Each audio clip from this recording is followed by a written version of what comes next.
experiment is to investigate the relationship between current and voltage for ohmic and non-ohmic device. In this experiment, we'll be using a Science Workshop interface, an RLC circuit board, connecting wires, and computer. Okay, this experiment is divided into two parts. The first part will be studying ohmic device. So the 10 ohms resistor and the 33 ohms resistor will be connected to the interface, and we will obtain the IV curve of these resistors.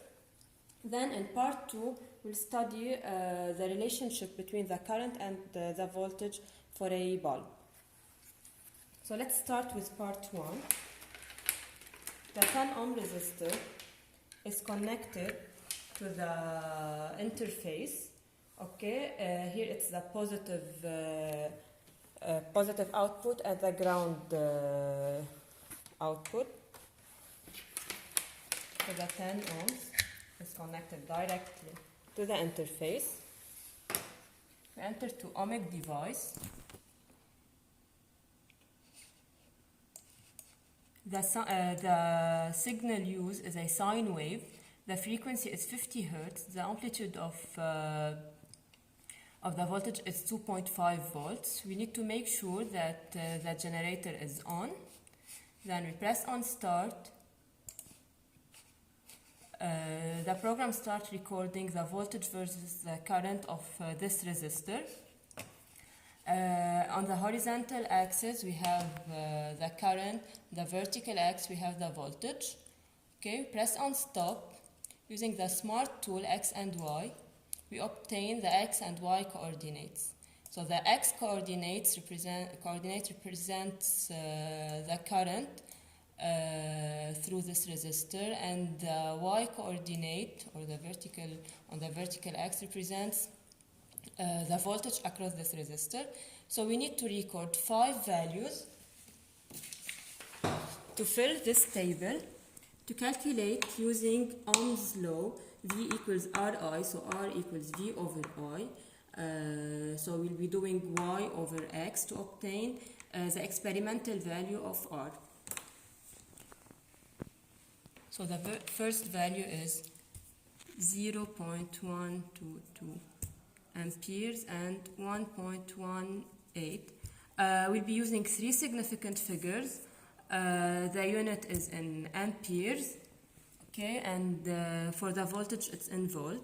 Regarding the error, we can consider that it's recording the value are recording using a digital device, and we'll be taking the smallest digit, so it's a plus or minus 0.001 ampere.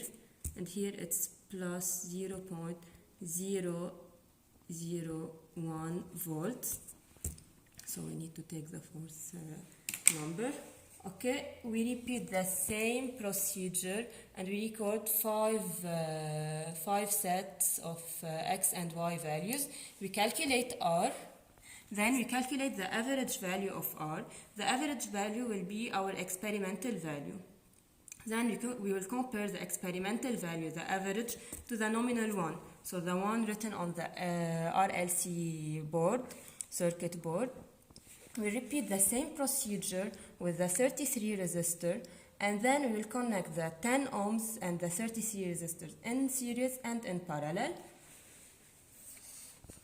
So I will show you how to connect the 10 ohms and the 33 ohms in series and in parallel. Okay, if we take this figure, if you want to connect the 33 ohms and the 10 ohms in series, if you look at the white line, these lines are considered as a connecting wires. So the 10 ohm is directly connected to the 33 ohms. So if we want a series circuit, all we need to do is to connect the 10 ohms, one output of the 10 ohms and the other one of the 33 ohms, directly to the interface. In this case, we are preparing this circuit. So now we're measuring the equivalent resistance of this circuit. If we have two resistors in circuit, the equivalent resistance is R1 plus R2. So the experimental value obtained from the graph is R equivalent. The expected value you need to find R equivalent. Okay, start again. And now we do the same procedure. We record 5 values of x and y. We do y over x, we obtain R. Then stop again. Now we need to connect R1 and R2 in parallel. Okay, if you look at this figure, okay, R1 and R2, they are already connected. Our objective is to prepare a parallel circuit.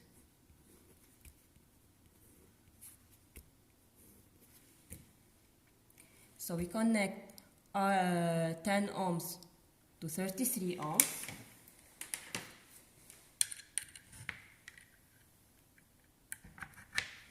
And then the power, the function generator or the voltage will be connected in parallel to this circuit.